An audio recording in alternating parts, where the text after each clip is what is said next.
Hawak na rin po ng PNP ang mga kapwa-akusado ni Senator Marcoleta sa kasong plunder. At live mula sa Camp Crame, may express report si Mobile Journal Alexis Ebue. Alexis, nasa na ba ngayon sina Marcoleta at yung kanyang mga kapwa-akusado?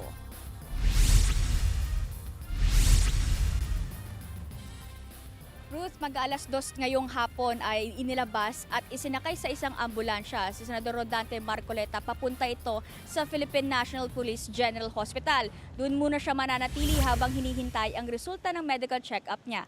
Mag-alas 11 kanina nang dumating siya sa PNP CIDG para sumailalim sa booking procedure matapos iparesto ng sandigan dahil sa kasong plunder. Pinuntahan siya kanina ni Interior Secretary John Vic Rimulya at PNP Chief Jose Melencio Nartates si Marcoleta sa sandigan matapos ilabas ang arrest warrant.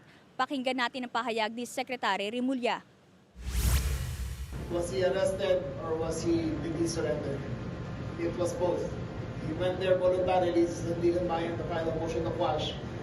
Subsequently, when it was denied, we closed down the building, we arrived, and we arrested him. So, it is both.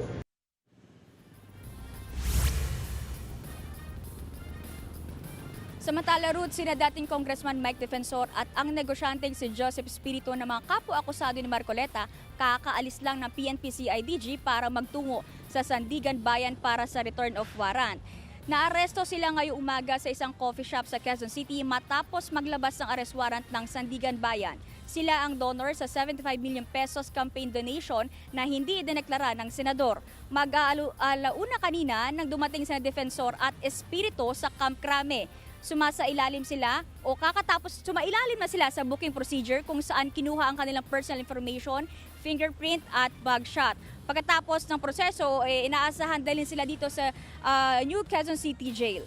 Ruth, pinaghahanap pa rin nga ang isa pang akusado na si Aristotle Veray at kabilang din siya sa mga nag-donate kay Marcoleta. Ruth?